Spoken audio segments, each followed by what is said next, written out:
Hey guys, welcome to my channel. So, I'm not very organized and I can't put things in neat little boxes.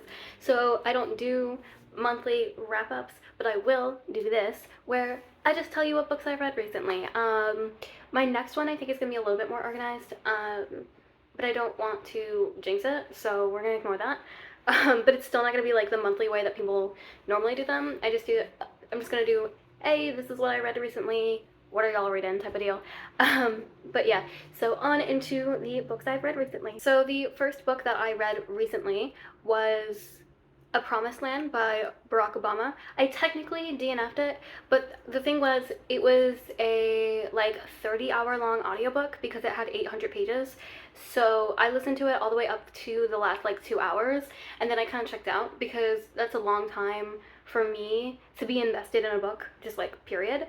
So technically I DNF'd it, but I would also give it 5 stars. So do with that information what you will. But yeah, it was a really, really good book, really, really informative. I'm not at the time of reading that book, I wasn't very well versed in politics or how things worked or anything like that. Or I knew who people were, but I didn't really know who they were, if you know what I mean. I'd recognize their names, but I wouldn't know anything about them. And this was a really great introduction to that because we got to see it from the Senate side of things, and then also when he was in his presidency a little bit too. And I found it a really informative read.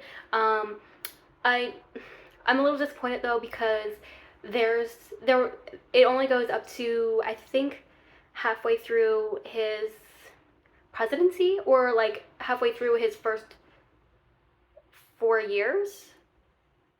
So we don't get the rest of it. And he said that he would make another book, but now it's been multiple years, so I don't think we're getting that, which is a little bit disappointing. Despite the fact that I didn't finish this one, I would have been happy to go into the next one or whatever.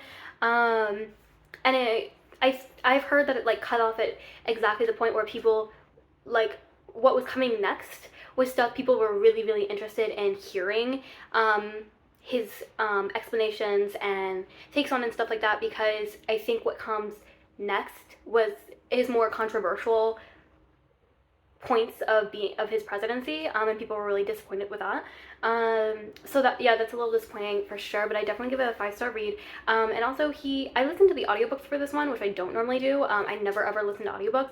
I think it works perfectly with nonfiction because you don't necessarily have to be paying attention at every word that is said to know what's happening, but with fiction you kind of do.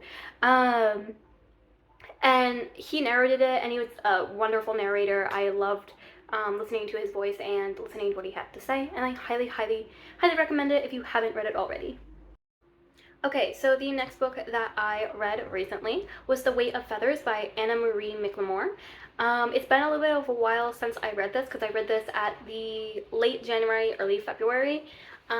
So I'm going to try my best to explain to you what the book was essentially about. But basically there was these two families, and they were both performance families. One of them did a lot of things with birds, as in they wore giant wings on their backs, and then did a whole thing, and I think they were kind of seen as crows, I don't know, but they were people. They just had abilities, I guess, kind of. For me, from what I was seeing, it seemed like the ones who were wearing the giant wings on their back, they didn't really have any special skills or anything like that. They were just, they didn't have any magical powers. It was just they had a skill and they did it well. Whereas with the other family, their performance was about the water and being in the water, and they were mermaids, and they did have, you know what, I don't think they really did either, but it's considered fantasy. I think it's a very light fantasy. These skills are passed down through generations and stuff like that, and there is something enhancing their ability, but it's not really super in your face fantasy. You know what I mean? But anyway, so they're basically there's a, Romeo and Juliet style type of divide between those two families, and they only ever are in the same town once. I think every year or whatever, they're in the same town. It's the one time their shows cross paths, and they are just total rivals. And so the whole purpose of the book, the whole like sequence of the book is pretty much exactly what you would expect. It seems, it very much falls in line with Romeo and Juliet. It does also deal with a lot of like intergenerational trauma and also like prejudice and stuff like that. And from the intergenerational trauma, from that perspective, it showed not only like the intergenerational trauma, but it also showed them like coming out of it and breaking the cycle, which I really, really loved. But also, going back to the prejudice, the main character does use the G slur on multiple occasions to refer to the other love interest in the other family, and that love interest's family itself. And she does eventually like learn that that's like she shouldn't have said that and stuff, but it's not really like something that's like really talked about heavily in the book. Like after a bit of spending time together, they kind of, it didn't hold the weight that I think it maybe should have. I didn't really feel like it was really something that was really developed and talked about enough. So yeah, fair warning about that. If you are a Romani person, caution, this does have that in it. Okay, the next book I read recently was A Song of Wraiths and Ruin by Roseanne A. Brown. I loved this book. This was 5-star read, hands down for sure. Not only that, but it was, like, I haven't read YA fantasy in a really long time, and coming back to it and reading this, it's everything that I love about YA fantasy. So if you really love YA fantasy, I would highly recommend checking this book out. It's a really, really great read. Okay, so another book I read recently was Empire of Pain by the... I'm sorry, that's not... No, let me try again. The book I read recently is Empire of Pain by The Secret History... I did it again. Okay, hold on, let me try this again. The book I read was Empire of Pain, The Secret History of the Sackler Dynasty by Patrick Radden Keefe. This is nonfiction. I buddy read this with my friend who lives in London. That's how we stay in contact with each other, and it's great. We do video chats and stuff. It's amazing. Highly recommend. If you move away from your friend and you both like reading, start buddy reading shit together and then video chatting. It's amazing. Highly recommend. But anyway, so I read this book and it was so good and so informative. My jaw was on the floor so many times. It really gave me I knew the opioid crisis was a thing, but I thought that was like a thing in the early 2000s and that was it. And I've recently found that, please don't call me stupid for that.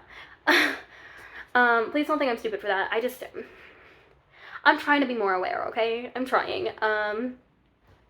But anyway, so like, I thought the opioid crisis was a thing in the early 2000s, if that. It never seemed like a thing that was actually still happening, but it definitely gave me a new understanding that no, this has been going on. There were legal battles and shit happening during the pandemic. And we've only recently kind of gotten anywhere with that. So that's where that is. But yeah, it gave me a new understanding of the opioid crisis, how it became what it was, and just kind of how it became what it was. And then also about the tranquilizer days, it talks a lot about that too, because that's part of the Sackler dynasty. Like, they kind of started out with tranquilizers, which was really just a messed up situation. And if you don't want to read this entire book, if you're really interested in just the tranquilizer stuff, they mention a book in there that's, hold on, let me find it real quick, because it's on my to read pile.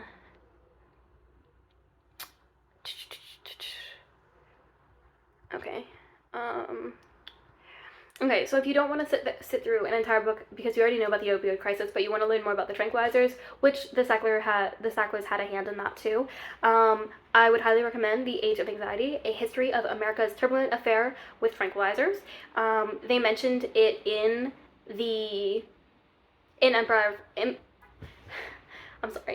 they mentioned it in Empire of Pain, and yeah, and I really loved Empire of Pain. It was a really great informative read, and my jaw was on the floor so many times. If you only have like a limited knowledge of what the opioid crisis really was and who was behind it and all that stuff, highly recommend. It's very, very, very, very informative, but it's also engaging. Like, it's not like reading a textbook. It's very, very engaging, and I highly recommend. So yeah, I rated it 5 stars.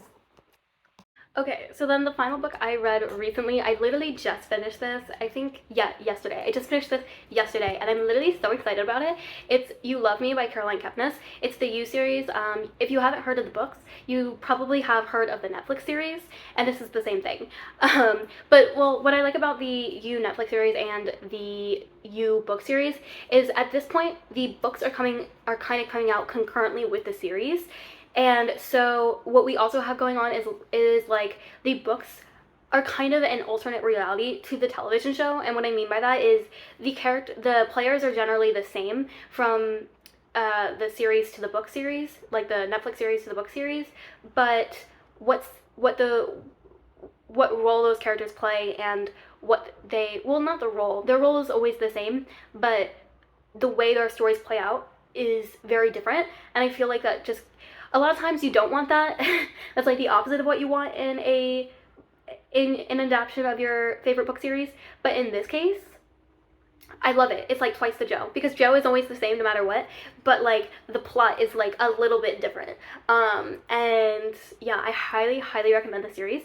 For this book, one of the things that I wrote in my review on the Storygraph was, at this point, every time I open a new book in the series, it's like coming home to an old and deranged friend. And I think that's the best explanation of it, because every time I open one of these books, I'm just like, ah, yes, this is gonna be a good read. I'm so excited. Just, yes, it's always a good vibe.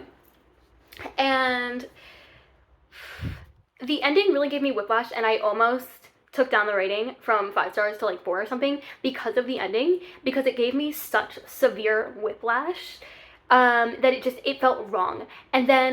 But then I continued, because I was reading the epilogue, and I read the first sentence of the epilogue, and I was like, I'm about to shut this book and not pick it back up, and it's gonna lose a star for that. But then I continued reading, and I was no longer as pissed off by the ending.